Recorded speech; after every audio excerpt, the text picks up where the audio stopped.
time for the 49ers Rush Podcast.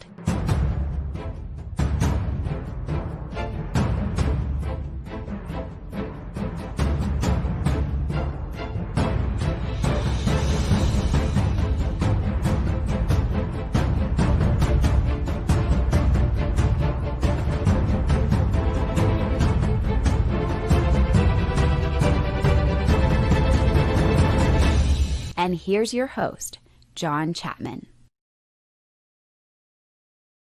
What is going on, faithful? It is Tuesday. It is 12:30, which means it's time for the John and Wayne show. Wayne, you seem like you're doing well, man. How's life? How's life? I'm just gonna get my gritty on one time. My Danny Gray gritty. You know. I love it, man. Who did the gritty better? Was it Kinlaw or was it Danny Gray? I like Danny Gray's. It was definitely Danny Gray, but Kinlaw hit him with the stanky leg gritty, yo. It was a little different, you know what I'm saying? It was. I love it. Shout out real quick to Matthew, became a YouTube member. This is something new. I learned from my man Wayne Breezy. And so extra way just to support the show and get your questions top priority when we're in here. But this is a big show because we just got some roster cuts. We got some transactions. We've got some new developments from Kyle Shanahan, who just went live. There's a lot of stuff going on in the world of the 49ers. And this week, Tuesday to Tuesday, baby, up to August 30th, we're all walking on pins and needles because it's crazy time. How are you feeling about just the stance of the 49ers right now as they're going into this, I don't know, freaking guillotine week? All these people getting cut. I hate this, man. 160 players got cut today. I don't like that. They're out of jobs as of right now. And like I said, it's not something that we pride ourselves upon. Like, we're not hoping players get cut, but it's just part of the business. So real quick, we show our sentiments, but then we got to flip the script, put on our business caps, because the 49ers have to do what's best for the organization. Because if last time I checked, we the faithful, we want to host the Lombardi. You know what I'm saying? So we have to, this is just part of the, the due diligence of what goes down in the world of the NFL. Happens every year. I like it. Right here, CJ, he says, what day do the Niners play this week? They play Thursday. The Niners have it perfect because they play the earliest. Well, I think it's the second game, but they play Thursday night against the Texans, which they do have to travel, which sucks. But it's Thursday at 5:15 Pacific time on Prime. So everybody gets to watch the game this week, which is great. Side note, the Bears, the 49ers week 1 matchup, play Saturday night. So the Niners get an extra 2 days, and believe you me, it matters. It matters. The extra 2 days, I'm just saying, 48 hours, it adds up. So, they do play Thursday, and then there's games all weekend. You definitely wanted to be one of the teams that got the early matchups in this one. So very, very excited about that. And then it's 17 long days of practicing and evaluating. And this is when you're going to see, you remember how Brandon Ayuk said he was bored? This is when things are going to start to ramp up, because they're going to start to really put some different installments, run some different types of plays. So this is when you're going to probably see, we're not going to see any of it, but this is when the team is going to start ramping up for week 1 against the Bears. Yep. And I guarantee you they're going to all watch that Saturday night preseason game of the Bears. That's just an extra scouting point. They're all going to watch it. Now, for 17 days away, baby, come join the man, Wayne Breezy, and myself in Chicago. I'm so pumped about this. Working on details daily about all that we got. We're going to be partying in Chicago at the NOLA Bar right outside of Wrigley Stadium, or Wrigley Field. I'm sorry if I said that incorrectly. 49ersrushroadtrip.com. Go get your tickets. Live show. Crocker's going to be there as well. Trivia, giveaways. Got some competitions in store to give away as much. I have over $2,500 just of giveaway memorabilia for every single road trip this year. So we're giving away a ridiculous amount. So if you want to know, okay, what do tickets include? They get you into the bar, they get you a t-shirt, they get you all these raffles, they get you these giveaways, they get you trivia, they get it all. And then the next day we got our tailgate, which I'm super pumped. Before and after the game.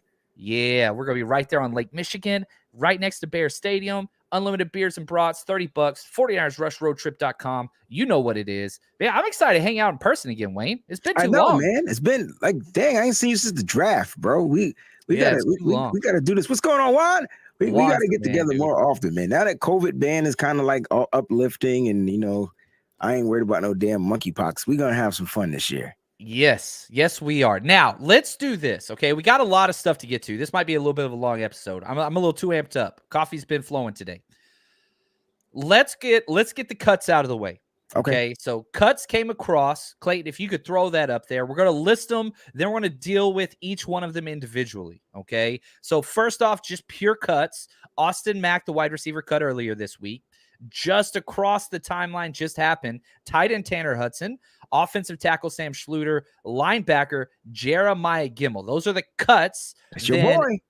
Yeah, the general. They got him. He was outplayed. I tried to tell you about that McCrary Ball guy, but no one wants to listen to your boy Breezy. You were right. You nailed it 1,000%. McCrary Ball has shined, and also Curtis Robinson. I think those two guys, the savvy vet, right? Like, wait a minute, listen. And we don't even talk about Curtis Robinson. Oh my gosh, he gets no love. 49 he maybe had the best game. That week 1 game against the Packers, that dude flashed like crazy, and especially on special teams. And then Ornbergs, he's led the league in tackles. I mean, he's led the team in tackles in both games, bro. That cat's all over the field. So Ornbergs is another guy. I totally forgot about Curtis Robinson, John. And so this is going to be very interesting to see what they do. Is there going to be a trade element happening at some point? We saw it last year with the linebackers. Maybe we can do it again. And we haven't even mentioned Segun Olabi, who, again, hasn't played bad either. So there's just so many guys there. And I always thought I liked Gemmel because he was the odd man out. Everybody else in that room is a freak athlete size guy. He's not. He's an instinct player. And just wasn't enough. And he kind of reminds me of what's the kid from Ohio State last year that we cut, and then he ended up upset. Did we cut him or trade him? Can't remember. I know he was another instinct guy. He was a regular linebacker. Like that's what they are. Like, he's a linebacker. He's not the speed. Wasn't Jonas Griffith? It was the other guy. Hilliard.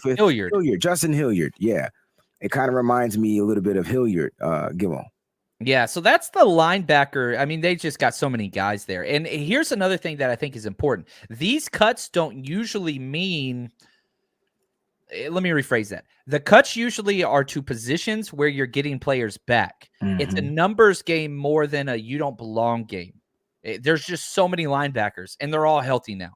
So that makes sense with Tanner Hudson, who I had on our roster countdown, number 81. So this is kind of fitting for Tanner Hudson, who I want to talk about.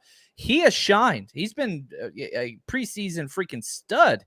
Everybody's throwing to him. He's catching almost everything. He had that one big drop. I was a little shocked to see Tanner Hudson go. I thought he earned his way into competing. I don't know. Am I wrong on that? Nah, Kyle Shanahan's a little weird, right? Because there's players that outshine other players. You'd be like, that's got to be the guy. And then there's players that don't do too well, and that ends up being the Kyle Shanahan guy. So it's a little awkward. I thought Tanner Hudson was for sure in competition for tight end 3 because due to the injury to Charlie Warner, haven't seen much of him. Yes, he's off of that, early PUP list or whatever. He's been back at practice. But maybe Kyle is just going with his 3. Like, Kyle has his 3. I think his 3, unfortunately, is going to be Kittle, Warner, and Dwelly. A lot of people don't like Dwelly. A lot of people feel like he's the weakest link. I contraire Moon Frere, I don't think he's the weakest link. I actually think he's probably he adds the most value, because who would you line up in the backfield a la injury to a Kyle one-of-a-kind use check? You better put two. Yeah. They put Troy Fumagalli back there a little bit last week too. So they did. Dwelly and Fumagalli. And, I saw this come across the comments section that Hudson's probably not as good a blocker. He's not. He is the most pass-heavy tight end option. Yeah. But, yeah, blocking's priority 1, man.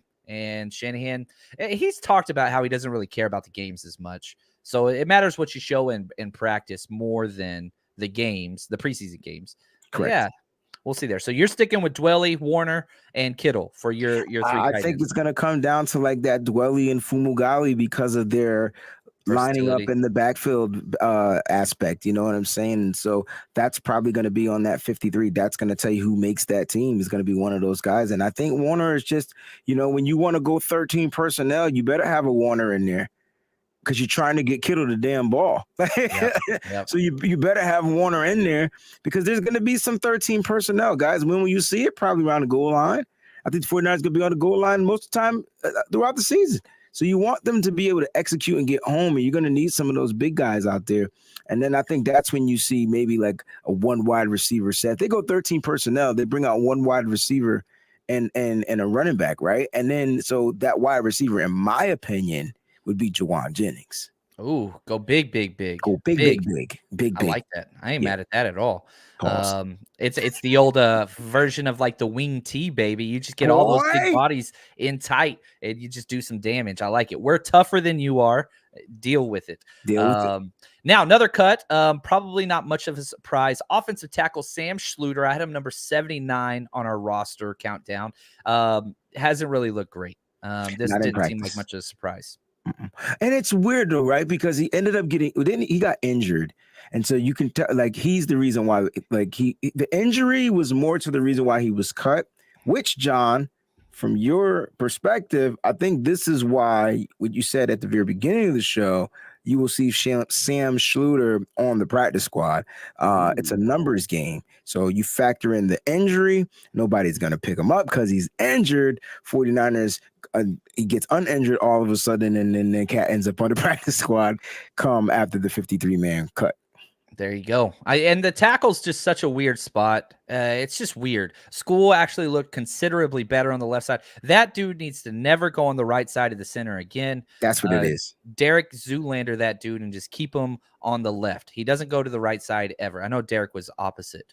I believe he couldn't go left. Anyway, 5 people got that reference. All right, now let's go to the 2 people that we get to keep, but no longer count against our roster.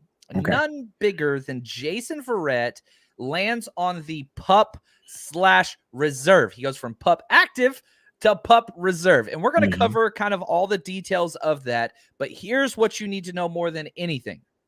Jason Verrett is now mandatory obligated. He cannot play in the first 4 games. 1, 2, 3, 4, right? So he's 4 games out. He can return at any point after that. I don't think this is much of a surprise. I know people want him back. I think with Verrett, seeing him out there, I think everybody was like, "Oh, he's running, he's doing this, looks good, right?" So I think it's not a surprise that he's on the PUP, but I think a lot of people were banking that he came back. But then ask yourself this question: if he came back, like, where are you going to put him? You know what I mean? And so, like, I mean, I know everybody. Well, I want to see Ward and mostly go at it, right? I want to see them be on the outside, and you could slide Verrett into the nickelback spot, but I think getting him back with an extra 4 weeks off and being more secure and like him recovering from this injury, I think that is the mindset of the 49ers. I think they already got bamboozled with him coming back, from the injury in 2019, that week 3 game against the Pittsburgh Steelers. And then they put him back there and he just could not get back. He just wasn't ready. And so then he ended up going on IR for that season. And then he played the following season strong and everybody got his contract. And then all of a sudden, he signs the 1-year deal to bet on himself again after this injury. So I'm not surprised, John, but he will be back. That we do know. Yes. Now, this is a clip I want to play from Kyle Shanahan when he was asked about Verrett. This was a couple weeks ago, and I think this is kind of telling. And after this clip, I'm going to kind of outline just a little bit more why I think this move was destined to happen. But listen to Shanahan talk about Jason Verrett's timeline. I'm into camp. We'd love to get him ready for week 1. I think that's his mindset, and so I'll never go against him on that. But I'm definitely ready if he's not ready for week 1 to get him to whenever he's ready. If he comes back week 1, week 4, week 8, at the end of the year, That guy is, everyone knows how talented and good of a player he is, but he's one of the best leaders on our team too. So, I thought our first year we had him here, it was similar. And I thought we brought him back a hair too early because he was healthy, but he just didn't have his legs back quite yet. And he got thrown in that game versus, I think, Pittsburgh in week 3, got beat on a go route. And that's when we saw he wasn't quite there yet. And then it's hard to start back. So we definitely don't want to do anything too soon and give him the time to get back to being Jason. That's it, man. I mean, he told you this 2 weeks ago, and sometimes people don't listen, and that's okay. But here's the issue. 4 years of his career have been cut short in week 1 or 2. Season-ending long injuries in week 1 and 2 in Jason Verrett's tenure. But also, by making this move, you now get to keep another corner. You get to keep a corner because he doesn't count. So would you rather have Verrett after week 4? Mm-hmm. Quantrez Knight, which is that I'm singing Quantrez Knight's praise, man. All right, so there. I got 6 corners. Keep it. All right. So they kept 6 last year, by the way. Right. So you're not gonna believe me when I read you my 6. Oh, man, I love his lists. I love your list. Let's go. We're gonna fight. Let's fight. All right, let's fight. All right. So you got C Ward. All right. You got Emmanuel Mosley. 2. All right. You got Ambry Thomas, and we're going to talk about him in a second. We're going to talk about him. You got D-Lo, a.k.a. Diamador Lenore. You got the Womack the 3rd. 5th. And then Quantrez Knight as my 6. All right. So people are mad that I didn't pick Tariq Castro Fields. And I feel like he's developing. Now, let's talk about Ambry Thomas, because Kyle Shanahan made a comment. They asked him about Ambry Thomas. It's not like he meant to bring up Ambry Thomas. He was asked a question.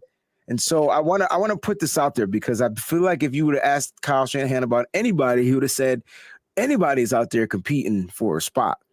But he did say that in lieu to the response to the Ambry Thomas question that was asked to him.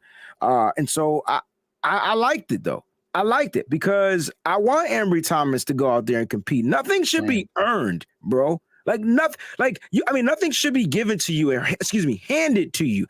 Everything should be earned. Like, you feel what I'm saying? So I don't care who you are, what position you are. You go out there, you put your best stuff out there in practice. You let your practice do the talking, right? You don't got to talk. Go out there and do what you got to do. So Ambry, if you're watching, bro, the odds are against you, fam, and people are counting you out. What you need to do is go out there, be yourself. We say it every episode.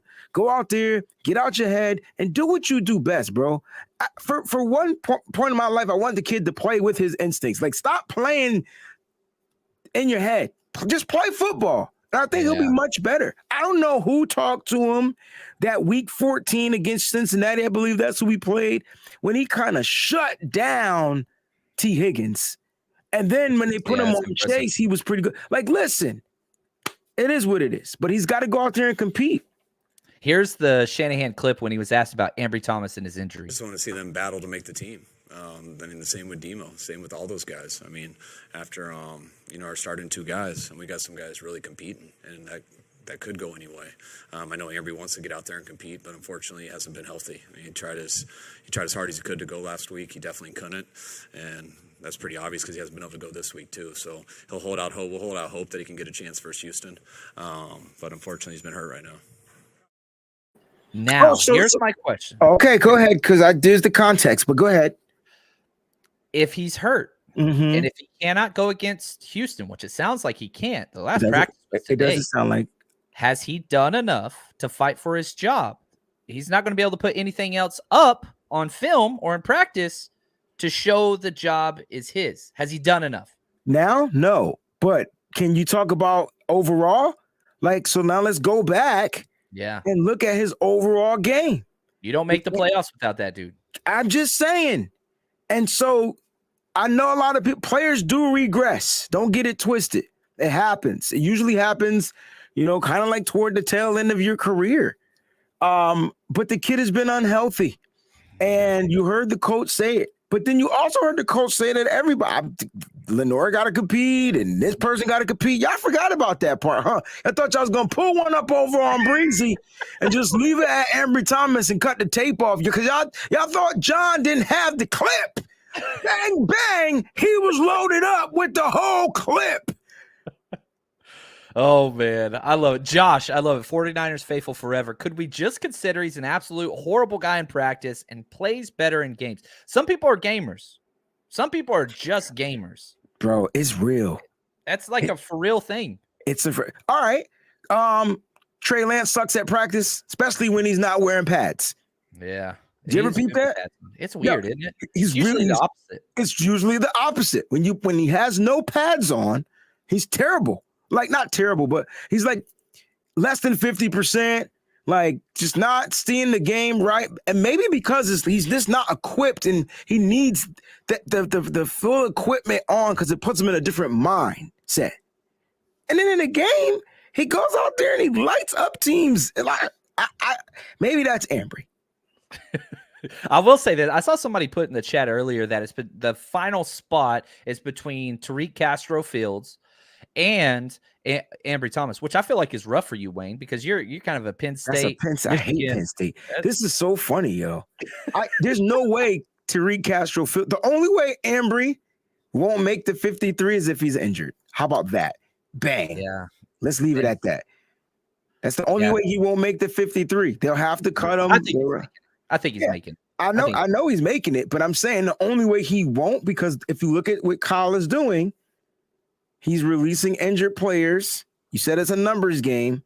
Yeah. He keeps another player, and then come time, if those players clear waivers, boom, they be back on the practice squad. I like it. Now, I want to take a break real quick, and I want to do a little Wayne Breezy promotion. First off, this is on my channel currently, but if you guys haven't yet, look at the description of this video. Go subscribe to Wayne Breezy, and then on top of that, do you see this beautiful hat that Wayne is wearing? Wayne, can you tell us, how do we get that hat? How do we save money, and how do we support you at the same time? All right, the best part is saving money. The second best part is getting the hat, and then the third best part is supporting your boys.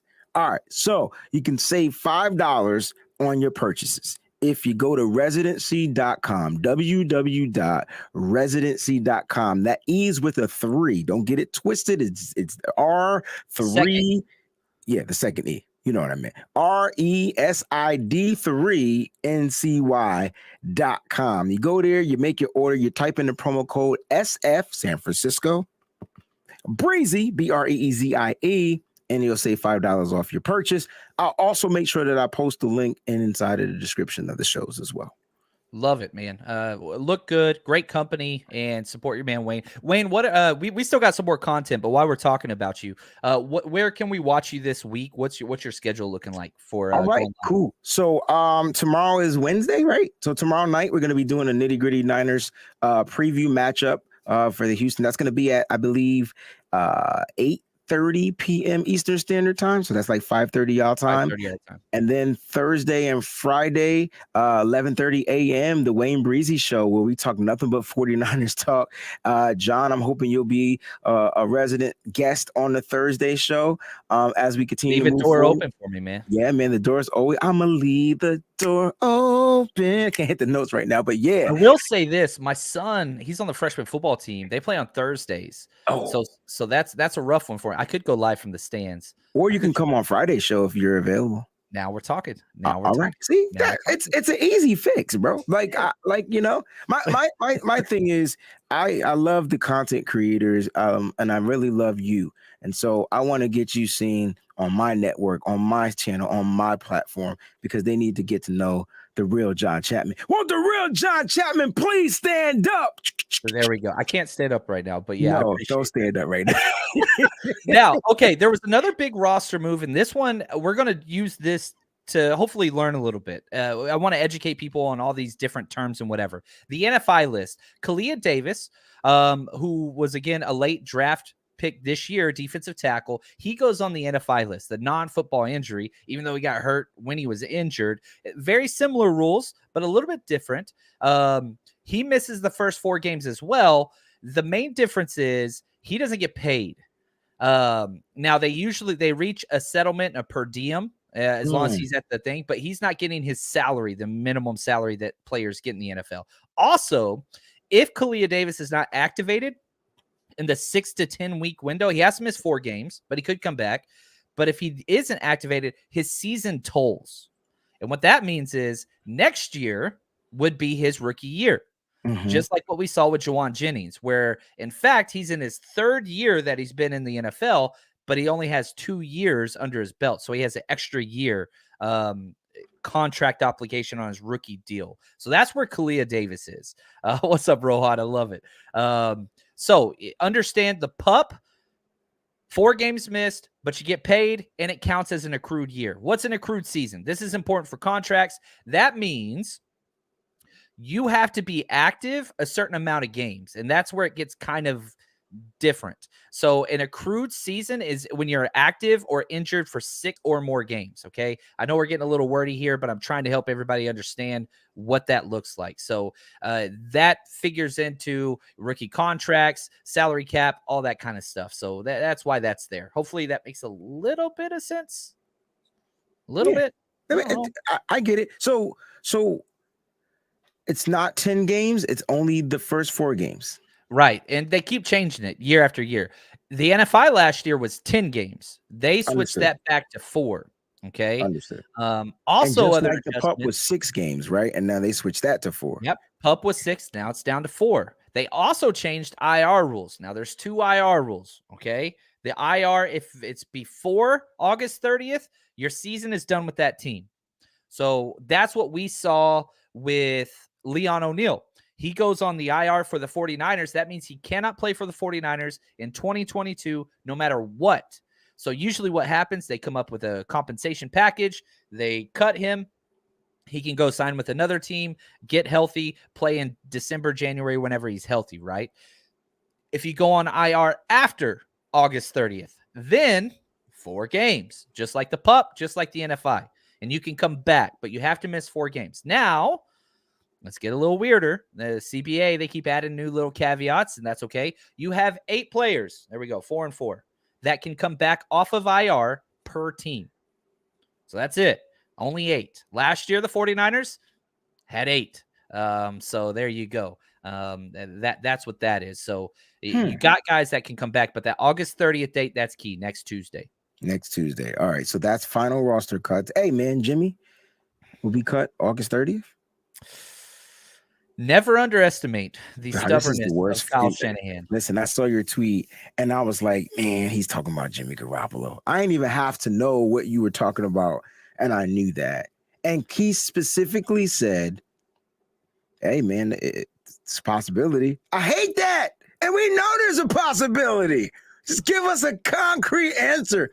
I know he wants to move on from Jimmy, but he is playing the game 100%. He's a gamer, man. He's a gamer. He's I just think about Heath Ledger sometimes playing. Oh, the my Joker, goodness. whenever it comes to Kyle. Somebody needs to make like the graphic during like one of Shanahan's like press conferences with like the Joker With the makeup. Joker smile. Yes. I got to ask you this because you brought it up, man. Heath Ledger or Jack Nicholson? Man, they're both so great, but both so different. I like Tim Burton's version, but I think The Dark Knight I've watched more than any other movie besides Shawshank Redemption. If it comes on, I'm watching it. It's just too damn good. It's too damn good. You're right. I couldn't have said it any better.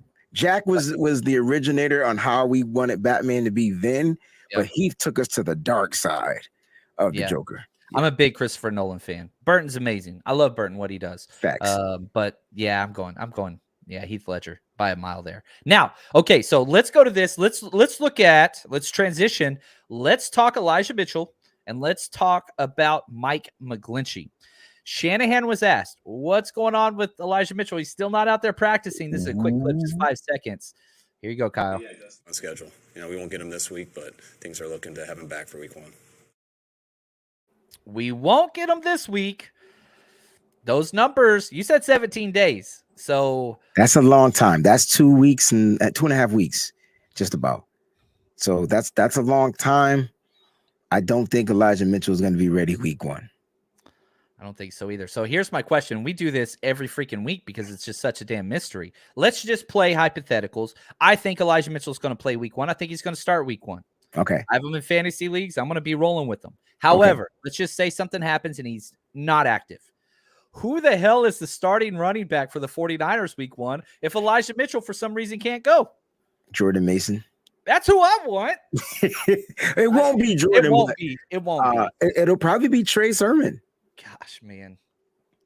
I didn't expect that reaction from you.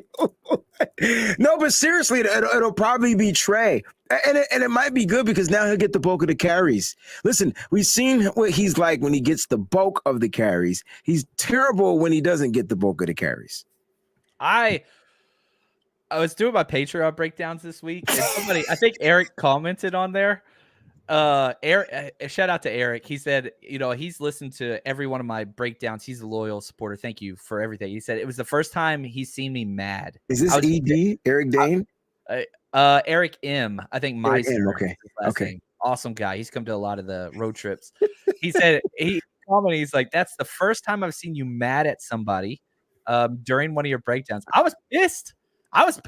There were so many plays. It was like 5 or 6 in a row where it was just like, that dude wraps a blindfold on and just runs. I just don't get it. I don't get it. My shoulders you want to talk about whenever you said Trey Sermon, man. I don't know, man. Would you start TDP? But I'd be fine starting anybody but Trey not Sermon. named Trey Sermon. I'd start TDP. JaMycal Hasty. Jeff Wilson. I'd start Jordan Mason. I'd start Kyle Juszczyk. I'd start Jason Poe. I'll start Jason Poe too. I'm done with Sermon. I'm done. All right. So here's the thing, right? Yes. Look at this. It's not even the freaking can't see the hole. His pass protection was trash. Yeah, he's worse than JaMycal Hasty in pass protection. Sermon RB1. Sorry, Sermon. Sorry, Sermon. He's worse, Sermon. You're not good at pass protection, and I know that's not you, but I'm just gonna tell it. But listen, he's not as good, and this was the reason why I think Kyle Shanahan didn't want Sermon last year, because that pass protection is what Elijah Mitchell surpassed him in. You get what I'm saying? And so. And that was what it was. And so maybe it's just not something he's good in. And maybe, that's why he's not given the opportunities. No block, no rock.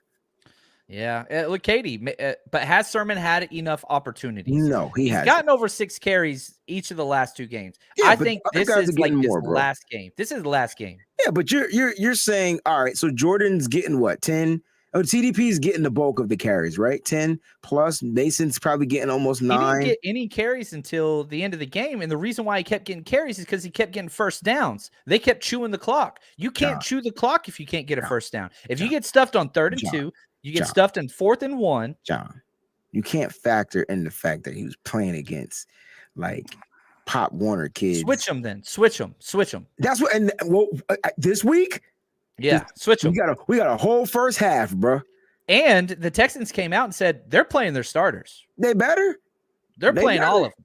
Now, here's what, and we're not done with this running back conversation. And I'm sorry. I understand that usually I'm a very positive guy, and I know Sermon, some people's like, boy, and I apologize. It's not that I dislike Sermon as a person. I think there needs to be an adjustment, something similar to what we saw with Juwan Jennings or with Brandon Ayuk or with the Colton McKivitz, where you got to make a change. Something's got to happen to wake him up.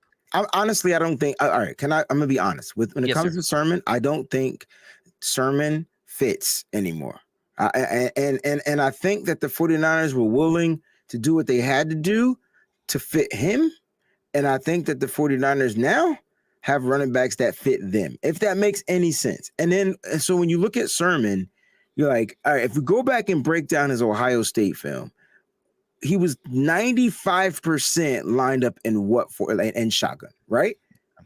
When do we that's just not what we're not saying we don't line up in the shotgun, but right. if we're not in the shotgun and he's behind this the quarterback and then a fullback, it's just a different vision for him. He's not seeing the field the right way.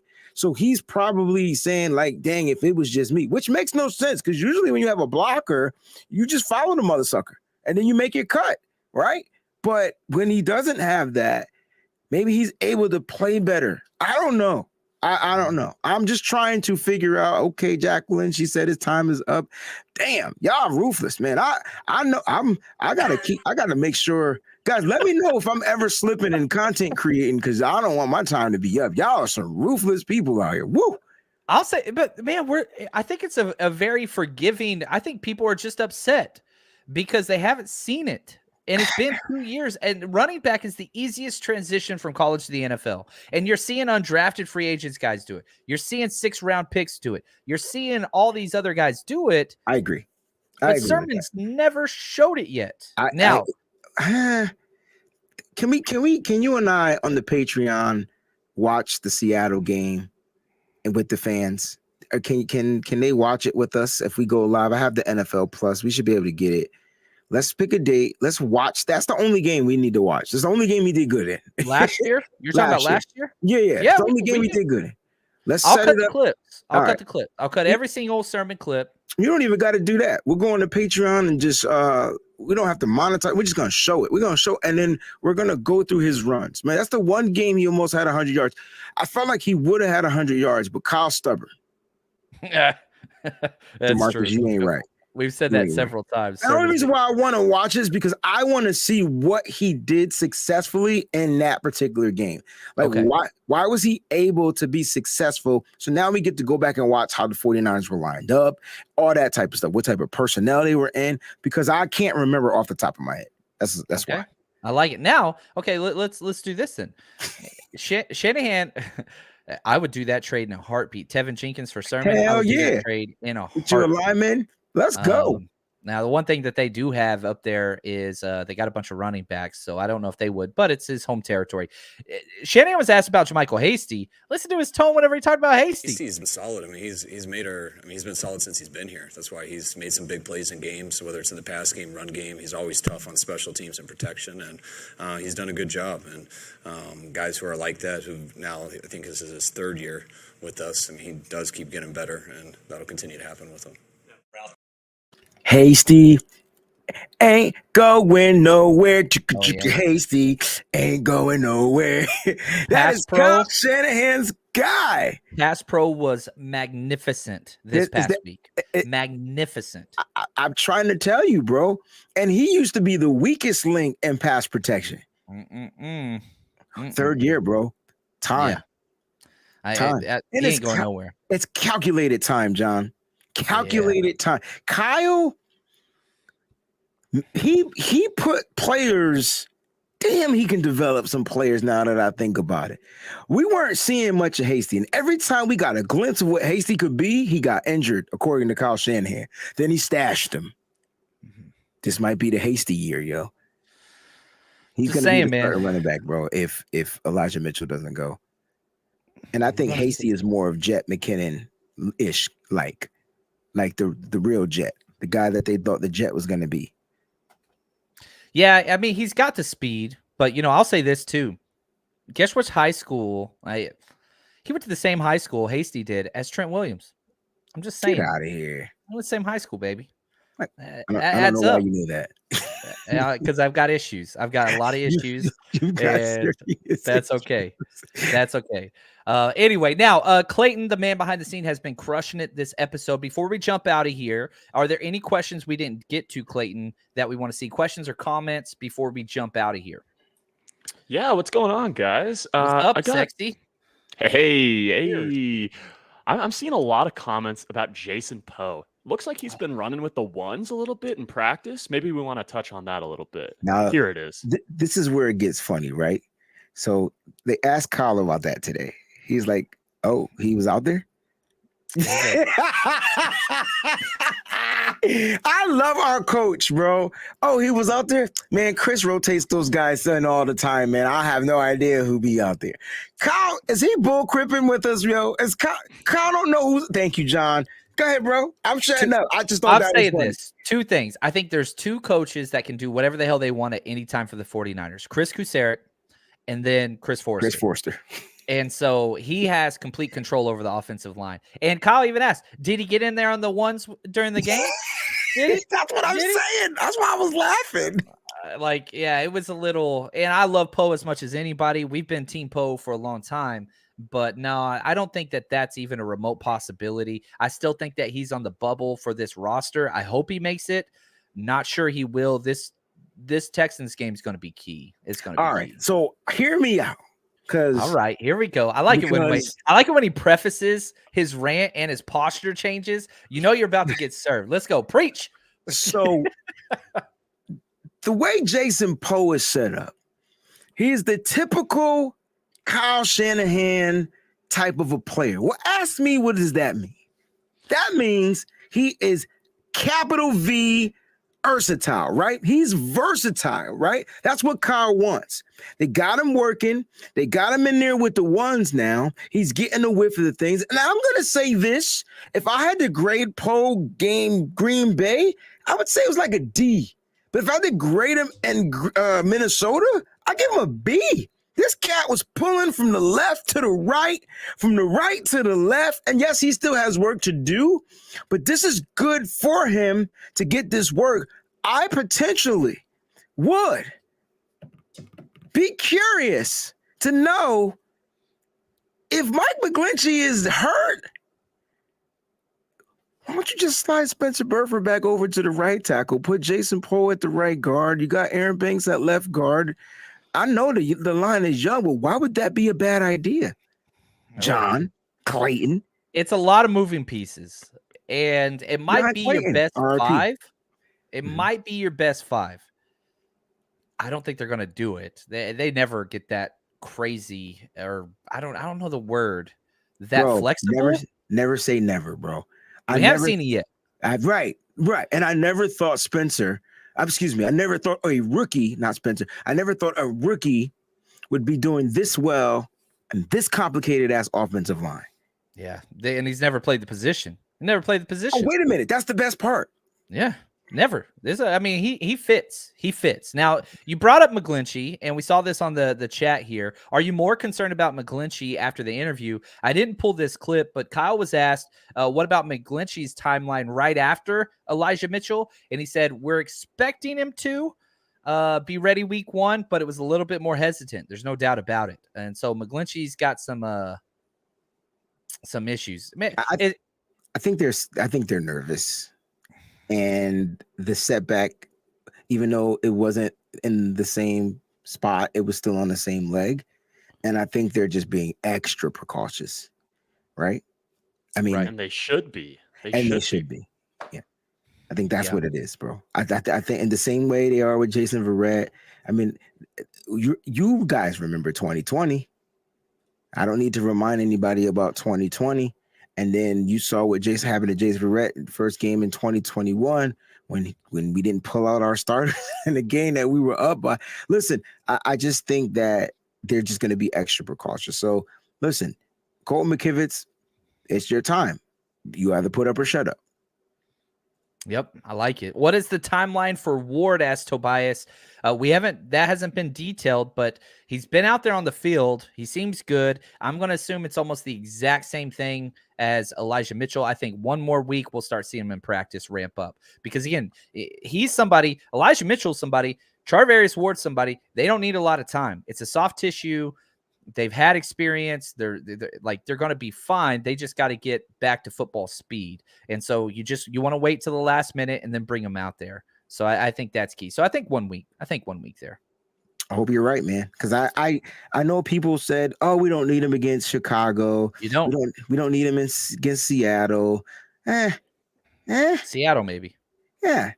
Seattle maybe. I would love to see him, only because I just want to see him talk trash to those wide receivers. I want him there. But he's one of my favorite people, man. Exactly. We need him in front of the mic way more. All the time. All the time. All right. Clayton, anything else we missed real quick before we jump out of here, my friend? I think we got all the major stuff. I think we got it. I love it. So great show, man. It was a good show. I felt good. Wayne, before we jump out of here, any closing remarks, my friend? Hey, man, make sure you guys are tuning in and you have your alerts set to all. So first you got to click on that bell, turn them on. Then when you turn them on, you go to ALL so you miss nothing that John Chapman is putting out over here. There you go. We made this little video. Here we go. Look at this. Look at this. If you haven't already, go ahead and click that subscribe button. And right next to that subscribe button is the bell. Once you click on that, click all. That way, anytime we go live, you will get notified and you will be able to enter into all of the giveaways that we do for Countdown Crew. And to be honest with you, it is by far the best way to support our channel. Thank you. Hit that subscribe button, turn on all notifications. There so, John, I expect my video to be in my email sometime tonight. I want your voice. Just go to my channel and do that same thing for me, please. I appreciate it, guys. Thank you, man.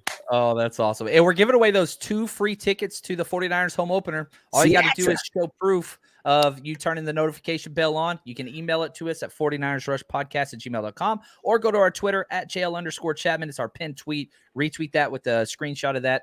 2 free tickets, 20-yard line, lower freaking tickets. They're expensive. All for free. All for free. You're not going to find a better deal out there, folks. This is it right here. Free. Yeah, there we go. Anyway, that's going to do it for us today. Thank you, Clayton. Appreciate our executive producers behind the scene, James W. and 49ers George 365. Wayne, you are incredible. And that's it. Until next time, stay strong, faithful.